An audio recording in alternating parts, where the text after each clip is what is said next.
ನಮಸ್ಕಾರ ಸ್ನೇಹಿತರೆ, MRL study studio ಚಾನಲ್ಗೆ ತಮಗೆಲ್ಲರಿಗೂ ಸ್ವಾಗತಿಸುತ್ತಾ ನಾನು ಇವತ್ತಿನ ತರಗತಿಯಲ್ಲಿ ಅನಾಟಮಿಯಲ್ಲಿ ಬರುವಂತಹ ಶ್ವಾಸಾಂಗ ವ್ಯೂಹ ಈ ಒಂದು ಅಧ್ಯಾಯದ ಕುರಿತು ಇವತ್ತಿನ ತರಗತಿಯನ್ನು ಮಾಡ್ತಾಯಿದ್ದೀನಿ. ಈ ಹಿಂದೆ ನಾನು 4 ಅಧ್ಯಾಯಗಳನ್ನು ಅನಾಟಮಿ ಮೇಲೆ ಮಾಡಿದ್ದೀನಿ. ಇದು 5ನೇ ಅಧ್ಯಾಯ. ಈ ಒಂದು ವಿಷಯ ನಮ್ಮ ದೈಹಿಕ ಶಿಕ್ಷಣ ಶಿಕ್ಷಕರ ಏನು ಪಠ್ಯಕ್ರಮ ಇದೆಯಲ್ಲ ಒಂದು ಪಠ್ಯಕ್ರಮಕ್ಕೆ ಸಂಬಂಧಿಸಿದ ಒಂದು ಟಾಪಿಕ್ ಆಗಿರ್ತೈತೆ. ಇದು ಶ್ವಾಸಾಂಗ ವ್ಯೂಹ ಹಂಗಂದರೆ ಏನು ಅಂತೇಳಿ ಇವತ್ತಿನ ತರಗತಿಯಲ್ಲಿ ತಿಳಿದುಕೊಳ್ಳೋಣ. ಮೂಗಿನಿಂದ ಶ್ವಾಸಕೋಶದವರೆಗೆ ಉಪ್ಪಸ ಅಥವಾ ಎಳೆಯುವುದನ್ನು ಉಚ್ಛ್ವಾಸ ಅಂತೇಳಿ ಕರಿತೀವಿ. ಮೂಗಿನಿಂದ ಶ್ವಾಸಕೋಶದವರೆಗೆ ಎಳೆಯುವುದನ್ನು ಅಂತ ಉಸಿರು ತೆಗೆದುಕೊಳ್ತೀವಲ್ಲ ಅದಕ್ಕೇನಂತೀವಿ ಉಚ್ಛ್ವಾಸ ಅಂಥೇಳಿ ಕರಿತೀವಿ. ಉಪ್ಪಸಗಳಿಂದ ಶ್ವಾಸನಾಳದ ಮೂಲಕ ಹೊರದೂಡಲ್ಪಡುವಂತಹ ಉಸಿರಾಟಕ್ಕೆ ಏನಂತೀವಿ ನಿಶ್ವಾಸ ಅಂತೀವಿ. ಒಳಗೆ ತೆಗೆದುಕೊಂಡ್ರೆ ಉಚ್ಛ್ವಾಸ, ಹೊರಗೆ ಬಿಟ್ಟರೆ ಅದು ನಿಶ್ವಾಸ ಅಂತ ಅರ್ಥ. ಶ್ವಾಸಕೋಶಗಳ ಮೂಲಕ ನಡೆಯುವಂತಹ ಉಚ್ಛ್ವಾಸ ನಿಶ್ವಾಸ ಕ್ರಿಯೆಗಳನ್ನು ಬಾಹ್ಯ ಉಸಿರಾಟ ಅಂಥೇಳಿ ಕರಿತೀವಿ. ಶ್ವಾಸಕೋಶದ ಮೂಲಕ ಏನು ಉಚ್ಛ್ವಾಸ ಮತ್ತು ನಿಶ್ವಾಸ ಕ್ರಿಯೆ ನಡೀತೈತಲ್ಲ ಅದಕ್ಕೆ ಬಾಹ್ಯ ಉಸಿರಾಟ ಅಂಥೇಳಿ ಕರಿತೀವಿ.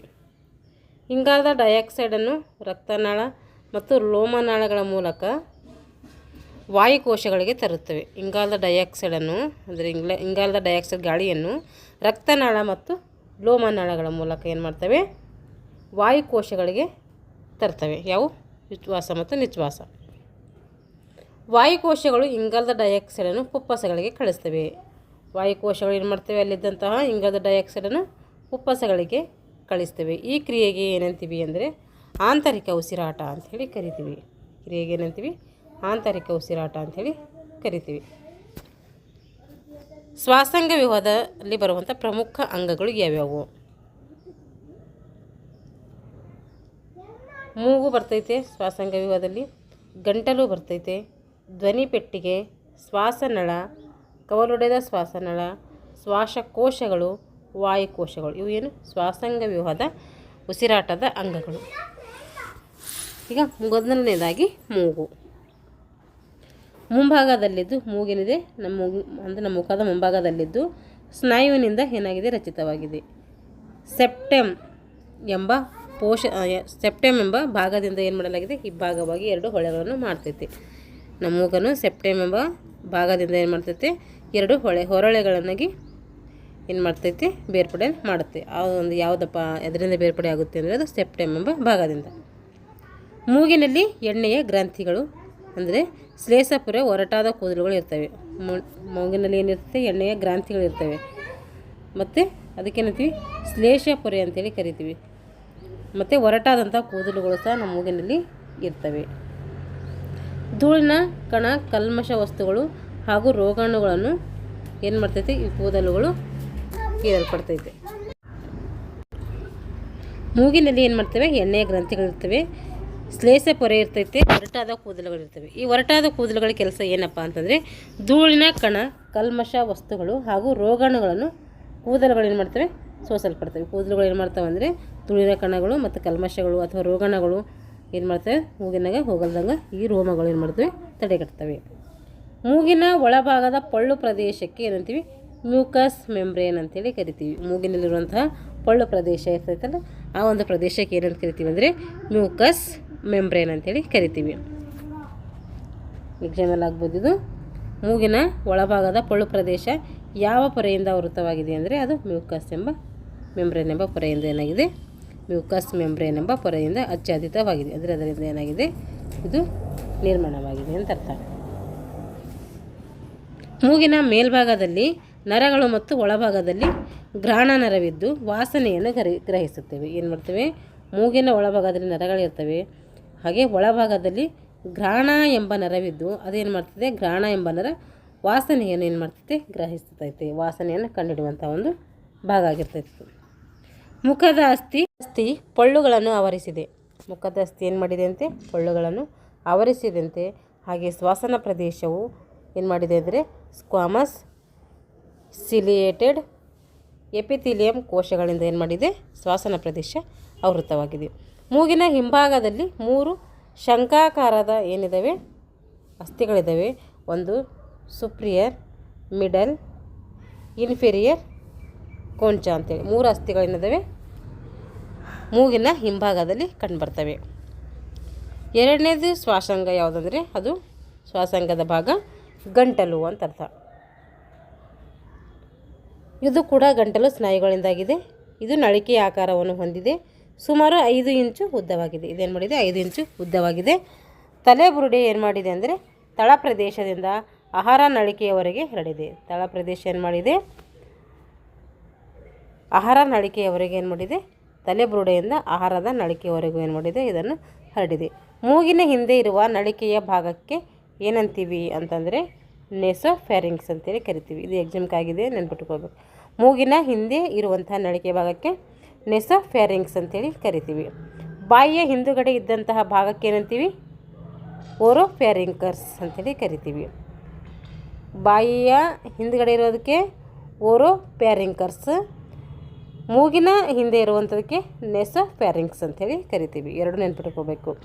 ಧ್ವನಿ ಪೆಟ್ಟಿಗೆಯ ಹಿಂದಿನ ಭಾಗಕ್ಕೆ ಏನಂತೀವಿ ಅಂದರೆ ಲ್ಯಾರಿಂಜೋಫ್ಯಾರಿಂಕ್ಸ್ ಅಂತೇಳಿ ಲ್ಯಾರಿಂಜೋಫ್ಯಾರಿಂಕ್ಸ್ ಅಂತೇಳಿ ಕರಿತೀವಿ. ಧ್ವನಿ ಪೆಟ್ಟಿಗೆ ಹಿಂದಿಂದು ಲ್ಯಾರಿಂಜೋಫ್ಯಾರಿಂಕ್ಸ್. ಮತ್ತು ಬಾಯಿ ಹಿಂದಿದು ಓರೋಫ್ಯಾರಿಂಕರ್ಸ್ ಮತ್ತು ಮೂಗಿನ ಹಿಂದಿದ್ದು ನೆಸೋಫ್ಯಾರಿಂಕ್ಸ್. ಎಲ್ಲ 3 ಹಿಂದೆನೇ ಬರ್ತೈತೆ. ಮುಂದಿಂದ ಯಾವುದಲ್ಲ, ಹಿಂದೆ ನೋಡ್ರಿ ಅಲ್ಲಿ ಇದ್ರ ಹಿಂದ್ಗಡೆನೇ, ಇದ್ರ ಹಿಂದೆ, ಇದನ್ನು ಕೂಡ ಹಿಂದಿಂದೆ, 3 ಕೂಡ ಹಿಂದಿನ ಭಾಗದೆ ಅಂತ ಅರ್ಥ. ನೆಸೋಫ್ಯಾರಿಂಕ್ಸ್ ಹಿಂದುಗಡೆ ಭಾಗದಲ್ಲಿ ಟೋನ್ಸಿಲ್ಸ್ ಎಂಬ ಲಿಂಫ್ ಕೋಶಾಂಗದ ಗಂಟು ಇರ್ತದೆ. ಏನು ಮಾಡ್ತೈತೆ ನೆಸೋಫ್ಯಾರಿಂಕ್ಸ್ ಹಿಂದ್ಗಡೆ, ಇದು ನೆಸೋಫ್ಯಾರಿಂಕ್ಸ್ ಅಂತ ನೋಡಿದೀವಲ್ಲ, ಇದ್ರ ಹಿಂದ್ಗಡೆ ಏನು ಮಾಡ್ತೈತೆ ಅಂದರೆ ಏನಿದೆ ಟೋನ್ಸಿಲ್ಸ್ ಎಂಬ ಲಿಂಫ್ ಕೋಶ ಇದೆ ಅಂತ ಅರ್ಥ. ನೆಸೋಫ್ಯಾರಿಂಕ್ಸ್ ಪಾರ್ಶ್ವದ ಭಿತ್ತಿಗಳಲ್ಲಿ ಶ್ರವಣ ನಳಿಕೆ ಏನು ಮಾಡ್ತೈತೆ ತೆರವು ಇರ್ತೈತೆ. ಏನು ಮಾಡಿದೆ ಇದು ನೆಸೋಫ್ಯಾರಿಂಕ್ಸ್ ಪಾರ್ಶ್ವದ ಭಿತ್ತಿಗಳಲ್ಲಿ ಶ್ರವಣ ನಳಿಕೆಯ ತೆರವು ಇರ್ತದೆ ಅಂತ ಅರ್ಥ.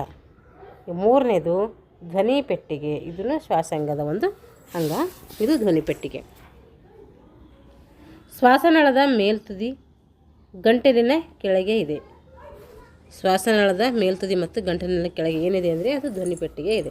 ಶ್ವಾಸನಾಳದ ಮೇಲ್ತುದಿ ಹಾಗೂ ಗಂಟಲಿನ ಕೆಳಗೆ ಧ್ವನಿ ಪೆಟ್ಟಿಗೆ ಕಂಡುಬರ್ತೈತಿ. ಮೃದ್ವಸ್ಥಿ ಮತ್ತು ಸ್ನಾಯುಗಳಿಂದ ಏನಾಗಿದೆ ಇದು ರಚನೆಯಾಗಿದೆ. ಏನು ಮಾಡಿದೆ ಧ್ವನಿ ಪೆಟ್ಟಿಗೆ ಮೃದ್ವಸ್ಥಿ ಮತ್ತು ಸ್ನಾಯುಗಳಿಂದ ರಚಿತವಾಗಿದೆ.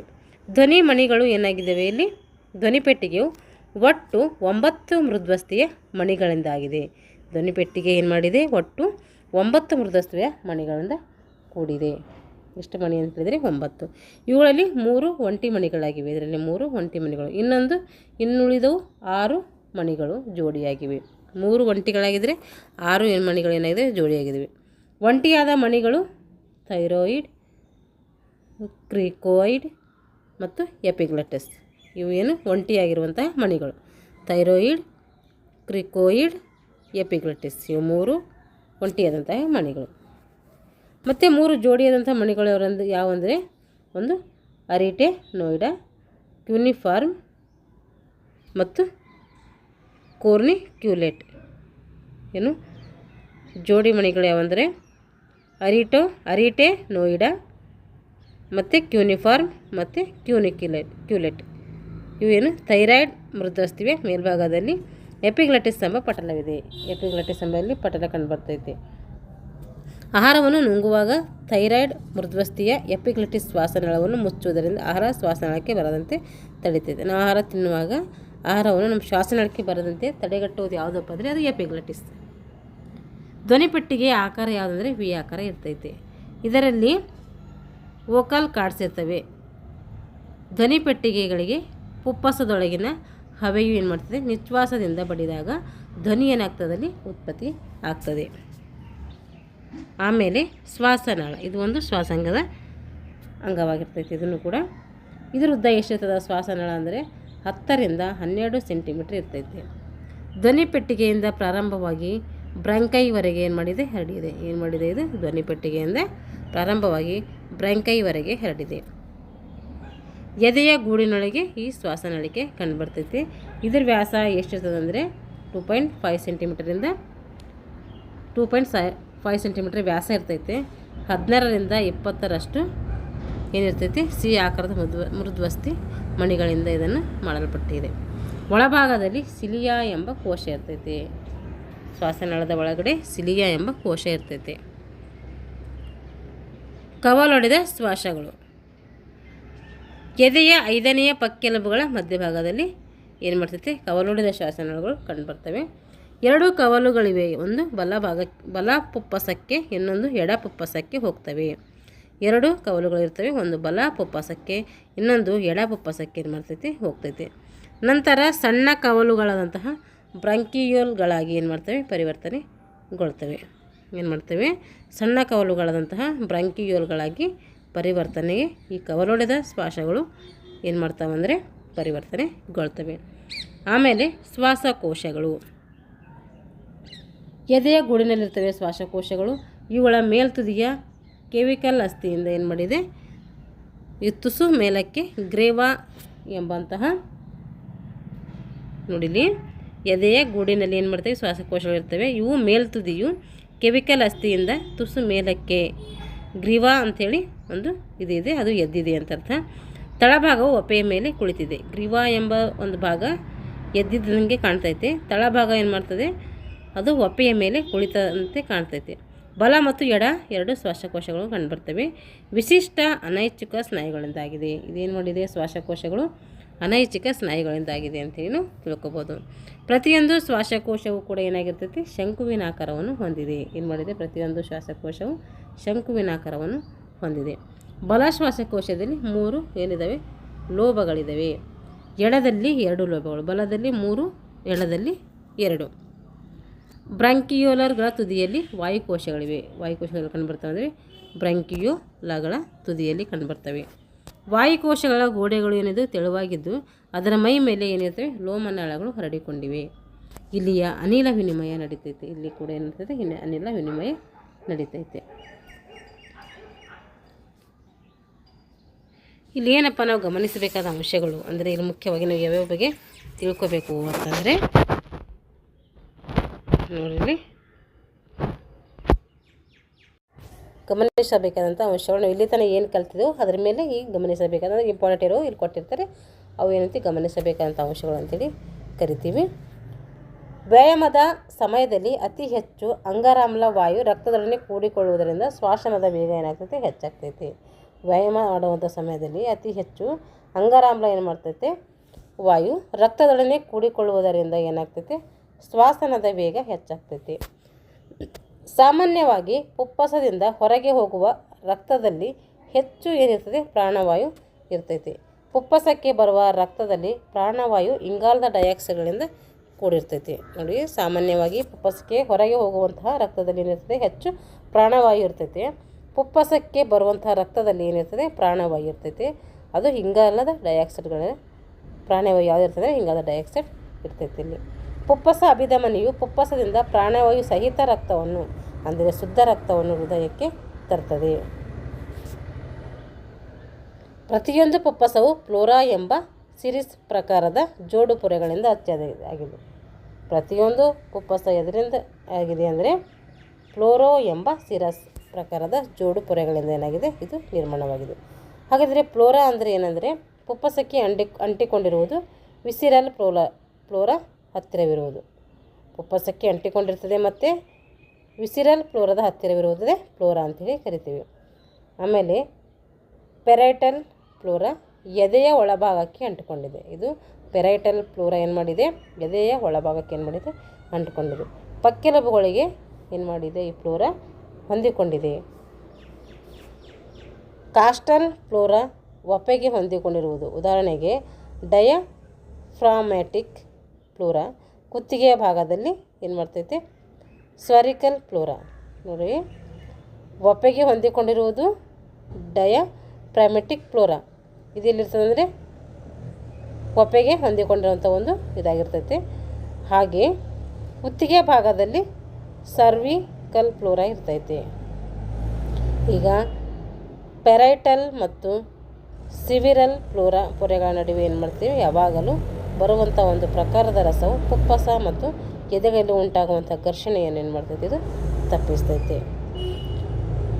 ವಾಯುಗಳ ವಿನಿಮಯ ನಡೆದು ಪ್ರಾಣವಾಯು ರಕ್ತದಲ್ಲಿನ ಕೆಂಪು ಗೋಲಕಗಳ ಹಿಮೋಗ್ಲೋಬಿನ್ನ ಹೀರಲ್ಪಟ್ಟು ರಕ್ತವೇನು ಮಾಡ್ತೈತೆ ಶುದ್ಧವಾಗ್ತೈತೆ.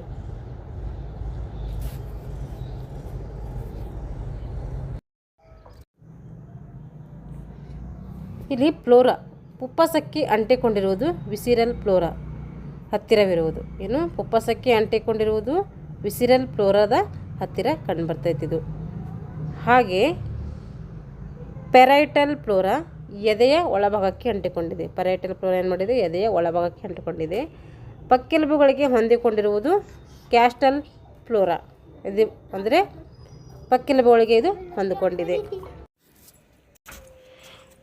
ಹೊಪ್ಪೆಗೆ ಹೊಂದಿಕೊಂಡಿರುವುದು ಯಾವುದಪ್ಪ ಅಂದರೆ ಅದು ಡಯಾಫ್ರಾಮ್ಯಾಟಿಕ್ ಫ್ಲೋರಾ.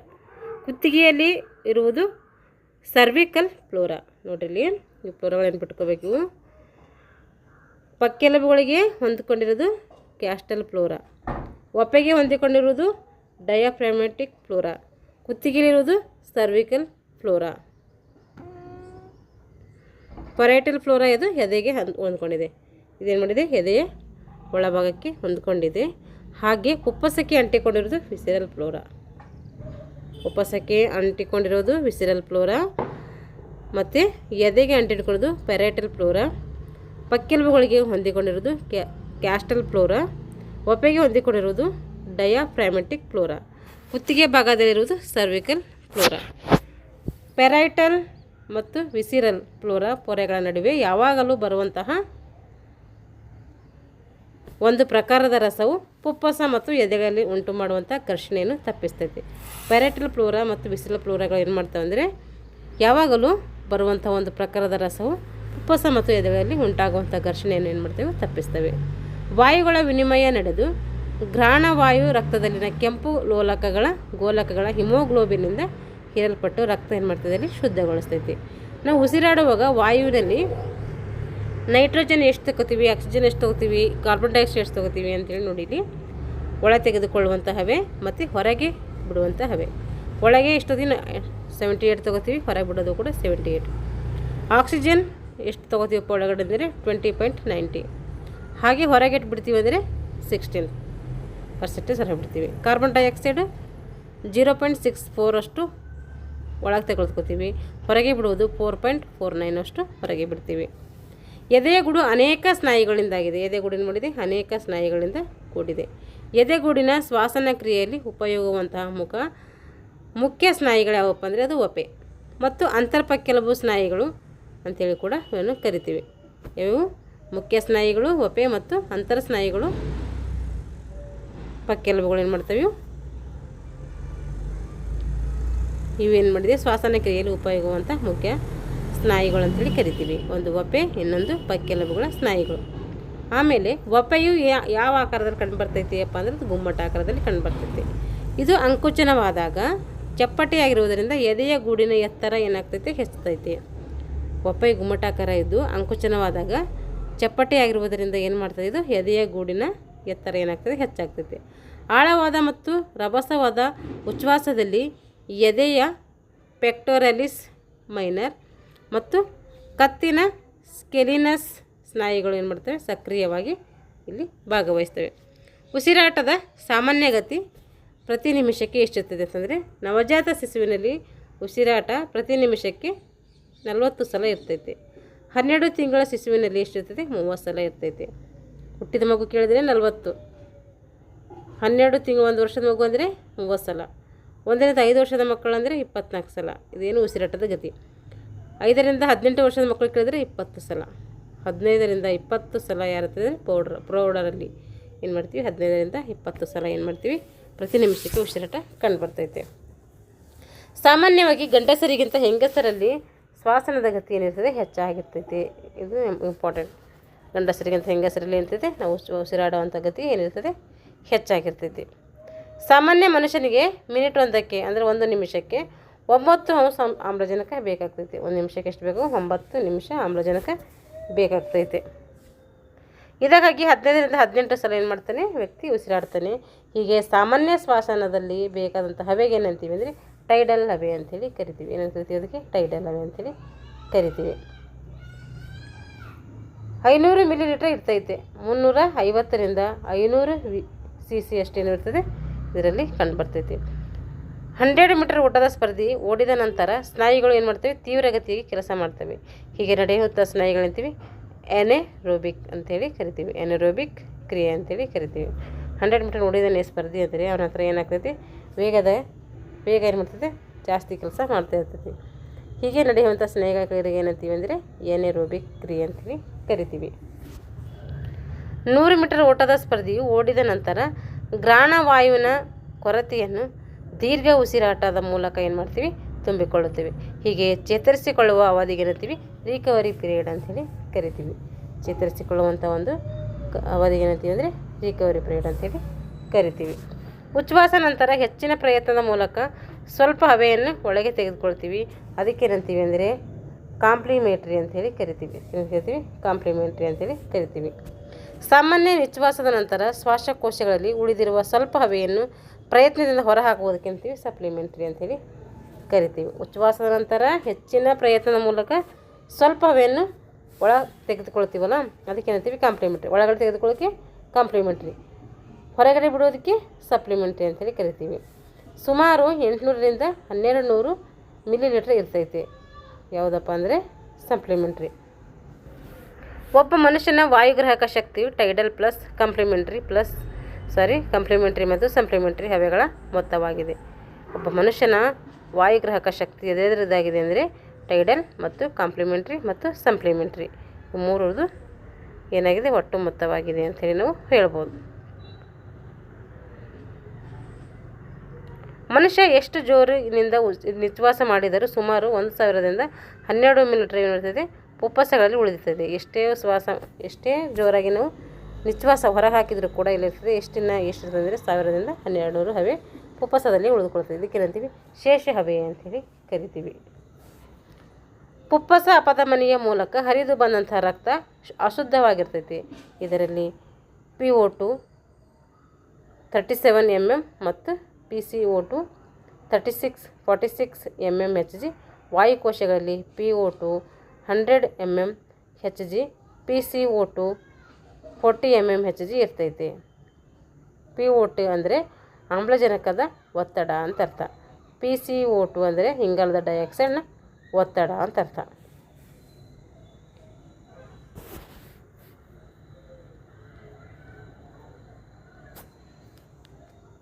ಲೋಮನಾಳಗಿಂತ ಆಮ್ಲಜನಕ ವಾಯುಕೋಶಗಳಲ್ಲಿ ಏನಾಗಿರ್ತದೆ ಹೆಚ್ಚಾಗಿರ್ತೈತಿ. ರಕ್ತ ಏನು ಮಾಡ್ತೈತೆ, ಲೋಮನಾಳಗಳಲ್ಲಿರುವಂಥಕ್ಕಿಂತ ಆಮ್ಲಜನಕ ವಾಯುಕೋಶದಲ್ಲಿ ಏನಿರ್ತೈತಿ ಹೆಚ್ಚಾಗಿರ್ತೈತಿ. ರಕ್ತ ಏನು ಮಾಡ್ತೈತಿ, ಲೋಮನಾಳಗಿಂತ ನಾಳಗಳಿಗಿಂತ ಆಮ್ಲಜನಕ ವಾಯುಕೋಶಗಳಲ್ಲಿ ಏನಾಗಿರ್ತೈತಿ ಹೆಚ್ಚಾಗಿರ್ತೈತಿ. ಉದಾಹರಣೆ ಹೇಳಬೇಕಾದ್ರೆ ವಾಯುಕೋಶಗಳಲ್ಲಿ ಆಮ್ಲಜನಕ ಎಷ್ಟಿರ್ತದಪ್ಪ ಅಂತಂದರೆ 100 mm Hg ಇದ್ದರೆ ಲೋಮನಾಳಗಳಲ್ಲಿ ಎಷ್ಟಿರ್ತೈತಿ ಅಂತಂದರೆ ಅದು 37 mm Hg ಇರ್ತೈತಿ. ವಾಯುಕೋಶಗಳಲ್ಲಿಯ ಆಮ್ಲಜನಕ ಲೋಮನಾಳಗಳಿಗೆ ಹರಿದು ಹೋಗ್ತೈತೆ.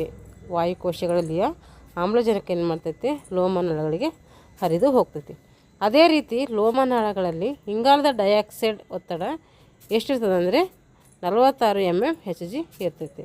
ವಾಯುಕೋಶಗಳಲ್ಲಿ ಇಂಗಾಲದ ಡೈಆಕ್ಸೈಡ್ ಎಷ್ಟಿರ್ತದೆ ಅಂದರೆ 40 mm Hg ಇರ್ತೈತಿ.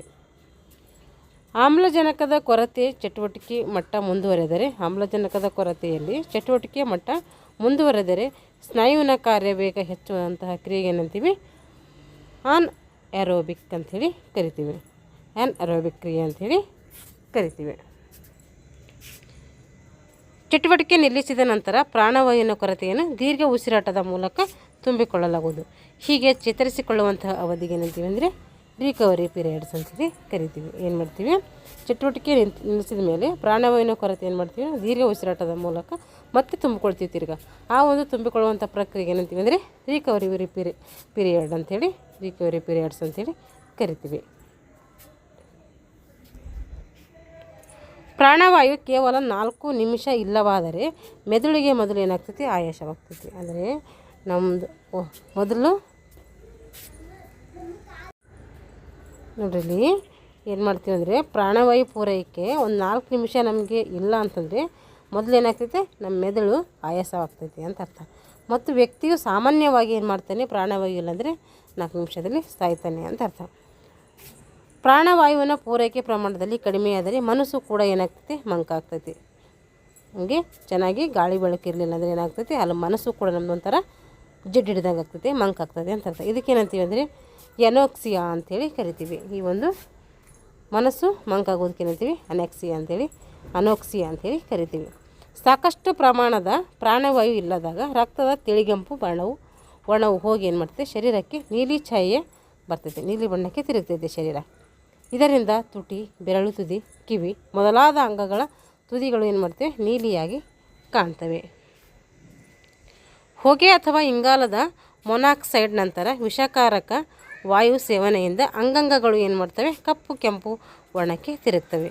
ಆಗ ಶರೀರಕ್ಕೆ ಸಾಮಾನ್ಯ ವಾತಾವರಣವಿರುವಂತಹ ಪ್ರಾಣವಾಯುವಿನ 5 ಪಟ್ಟು ಹೆಚ್ಚು ಏನು ಮಾಡ್ತೈತೆ, ಪ್ರಾಣವಾಯು ಬೇಕಾಗ್ತೈತೆ. ಏನು ಮಾಡ್ತೈತೆ, ಹೊಗೆ ಅಥವಾ ಇಂಗಾಲದ ಮೊನಾಕ್ಸೈಡ್ ಇರುವಂತಹ ವಿಷಕಾರಕ ವಾಯು ಸೇವನೆ ನಾವೇನಾದರೂ ಮಾಡಿದ್ವಿ ಅಂತಂದರೆ ಅವಾಗ ಕಪ್ಪು ಕೆಂಪು ವರ್ಣಕ್ಕೆ ಏನು ಮಾಡ್ತೈತೆ, ನಮ್ಮ ದೇಹ ತಿರುಗ್ತೈತೆ. ಆಗ ಶರೀರಕ್ಕೆ ಏನು ಮಾಡ್ತೀವಿ, ಸಾಮಾನ್ಯ ವಾತಾವರಣದಲ್ಲಿರುವಂಥ ಪ್ರಾಣವಾಯುವಿನ 5 ಪಟ್ಟು ಹೆಚ್ಚು ಪ್ರಾಣವಾಯು ನಮಗೆ ಆ ಟೈಮಲ್ಲಿ ಬೇಕಾಗ್ತದೆ. ಸಾಮಾನ್ಯ ಒಂದು ವಾತಾವರಣದಲ್ಲಿ ಉಸಿರಾಡ್ತೀವಲ್ಲ, ಆ ರೀತಿ ವಿಷಕಾರಿ ಏನಾರ ಬಂದರೆ ಅವಾಗೇನೋ 5 ಪಟ್ಟಷ್ಟು ನಮಗೇನು ಬೇಕಂತೆ, ಪ್ರಾಣವಾಯು ಹೆಚ್ಚಿಗೆ ಬೇಕಂತೆ. ಓಡುವ, ಹುಟ್ಟು ಹಾಕುವ, ಈಜುವ ಮೊದಲಾದ ಶ್ರಮದಾಯಕ ಚಟುವಟಿಕೆ ಮಾಡುವುದರಿಂದ ಶರೀರ ಏನಾಗ್ತೈತೆ, ಸುಸ್ತಿಗಾಗಿ ನಂತರ ಚಟುವಟಿಕೆಗೆ ಮುಂದುವರಿಸಿದಂತೆ ಕ್ರಮೇಣ ಮಾಯವಾಗುವಂಥ ಸ್ಥಿತಿಗೆ ಬಂದೊದಗ್ತೈತೆ. ಮನಸ್ಸು ನಿಶ್ಚಳವಾಗಿ ಚಟುವಟಿಕೆಯಿಂದ ಮುಂದುವರಿಯುವಂಥ ಒಂದು ಹೊಸ ಸ್ಥಿತಿಗೆ ಏನಂತೀವಿ, ಸೆಕೆಂಡ್ ವಿಂಡ್ ಅಂತೇಳಿ ಕರಿತೀವಿ.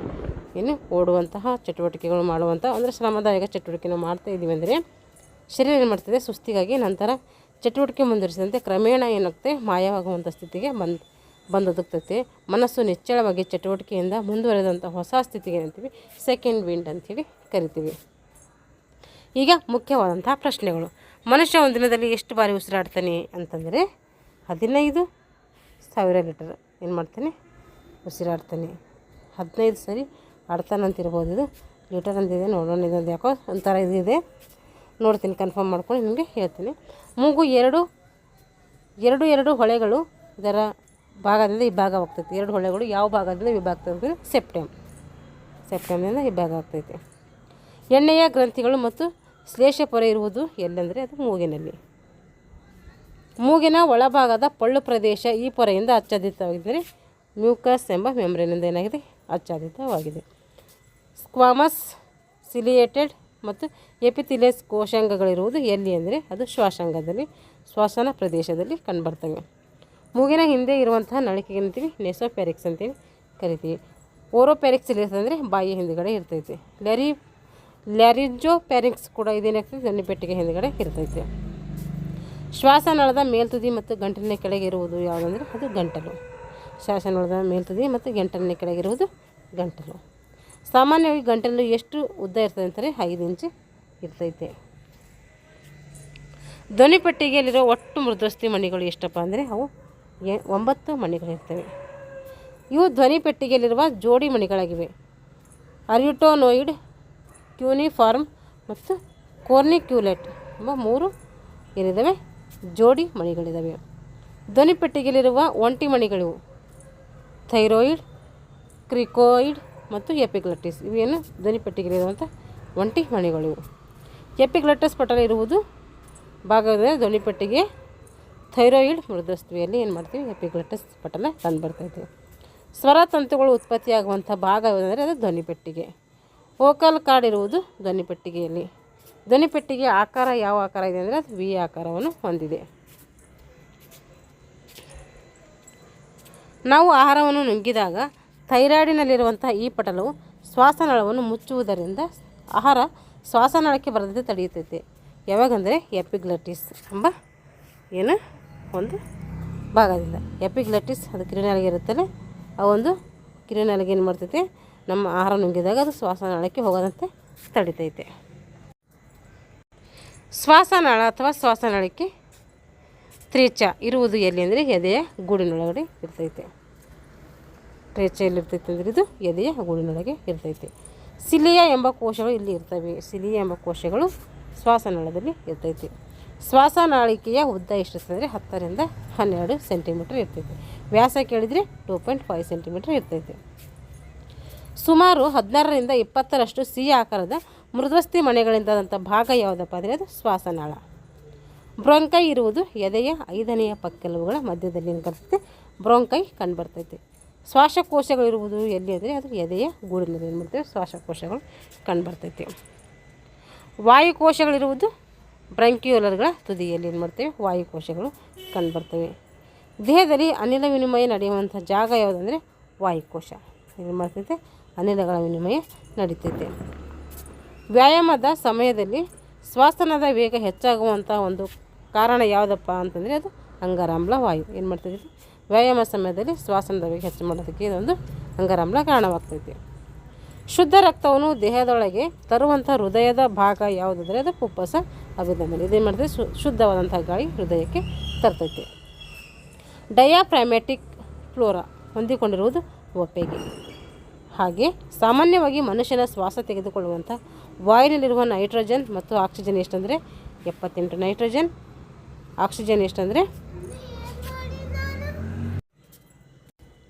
ನೈಟ್ರೋಜನ್ 78% ಇರ್ತೈತೆ. ಆಕ್ಸಿಜನ್ ಎಷ್ಟಿರ್ತದೆ 20% ಇರ್ತೈತೆ. 20.90% ಇರ್ತದೆ ಆಕ್ಸಿಜನ್ ಇರ್ತೈತೆ. ಪ್ರತಿ ನಿಮಿಷಕ್ಕೆ ನವಜಾತ ಶಿಶು ಎಷ್ಟು ಬಾರಿ ಉಸಿರಾಡ್ತದೆ ಅಂದರೆ ಅದು 40 ಸಲ ಉಸಿರಾಡ್ತೈತೆ. ಮನುಷ್ಯರದ್ದು ದೊಡ್ಡ ಹೃದಯ ಎಲ್ಲ ಬೇರೆ ಬೇರೆ ಇದೆ. 1 ವರ್ಷ ಮಗು, 2 ವರ್ಷ ಮಗು, ಈ ಥರ ಬೇರೆ ಬೇರೆ ಇದೆ, ನೋಡ್ಕೊಳ್ಳೋದು. ಸಾಮಾನ್ಯ ಮನುಷ್ಯನಿಗೆ 1 ನಿಮಿಷಕ್ಕೆ ಬೇಕಾಗಿರುವಂಥ ಆಮ್ಲಜನಕ ಎಷ್ಟಪ್ಪ ಅಂತಂದರೆ ಅದು 9 ಔನ್ಸ್. ಇದಕ್ಕಾಗಿ ಏನು ಮಾಡ್ತಾರೆ, 15ರಿಂದ 18 ಸಲ ಮಾನವ ಏನು ಮಾಡ್ತಾನೆ, ಉಸಿರಾಟ ಮಾಡ್ತಾನೆ. 100 ಮೀಟರ್ ಓಟದ ಸ್ಪರ್ಧಿ ಓಡಿದ ನಂತರ ದೀರ್ಘ ಉಸಿರಾಟದ ಮೂಲಕ ತನ್ನಲ್ಲಿರುವ ವಾಯುವನ್ನು ಏನು ಮಾಡ್ತಾನೆ, ಕೊರತೆಯನ್ನು ತುಂಬಿಸ್ಕೊಳ್ತಾನೆ. ಅವಾಗ ಏನಂತೀವಿ, ರಿಕವರಿ ಪೀರಿಯಡ್ ಅಂತೇಳಿ ಕರಿತೀವಿ. ಸಾಮಾನ್ಯ ನಿಶ್ವಾಸದ ನಂತರ ಶ್ವಾಸಕೋಶ ಉಳಿದಿದ್ದು ವಾಯು ಪ್ರಮಾಣ ಎಷ್ಟಿರ್ತದೆ ಅಂದರೆ 800ರಿಂದ 1200 ಮಿಲಿಲೀಟ್ರ್ ಇರ್ತೈತೆ. ಅಂದರೆ 1500 cc ಇರ್ತೈತೆ. ಇಲ್ಲಿ ಆಮ್ಲಜನಕ ಹೆಚ್ಚಾಗುವಂತಹ ಭಾಗ ಎಲ್ಲಿ ಅಂದರೆ ಅದು ವಾಯುಕೋಶಗಳಲ್ಲಿ ಬರ್ತದೆ. ಆಮ್ಲಜನಕ ಹೆಚ್ಚಾಗ್ತೈತೆ. ಆಮ್ಲಜನಕದ ಕೊರತೆಯಲ್ಲಿ ಉಂಟಾಗುವಂತಹ ಮಟ್ಟ ಮುಂದುವರೆದರೆ ಸ್ನಾಯುವಿನ ಕಾರ್ಯ ವೇಗ ಏನು ಮಾಡ್ತೇವೆ, ಹೆಚ್ಚುವಂಥ ಕ್ರಿಯೆ ಯಾವುದಂದರೆ ಅದು ಆ್ಯರೋಬಿಕ್ ಅಂತೇಳಿ ಕರಿತೀವಿ. ಪ್ರಾಣವಾಯುವಿನ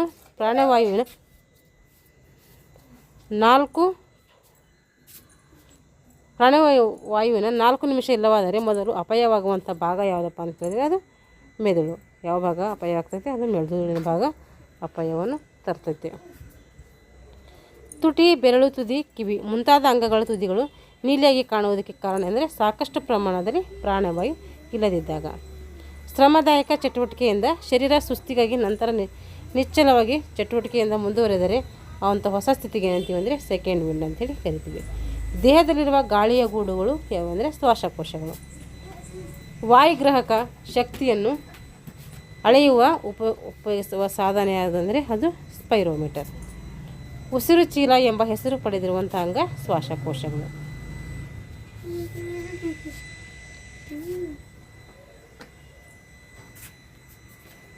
ಇವಾಗ ಶ್ವಾಸಕೋಶಗಳ ಸಾಮರ್ಥ್ಯ ಅಳೆಯುವಂಥ ಉಪಕರಣ ಯಾವುದಂದರೆ ಅದು ಸ್ಪೈರೋಮೀಟರ್. ಫುಪ್ಪಸ ಶರೀರದ ಯಾವ ವ್ಯೂಹಕ್ಕೆ ಸಂಬಂಧಿಸಿದೆ ಅಂದರೆ ಶ್ವಾಸಕೋಶ ವ್ಯೂಹಕ್ಕೆ ಏನು ಮಾಡಿದೆ, ಫುಪ್ಪಸ ಶರೀರ ಸಂಬಂಧಿಸಿದೆ.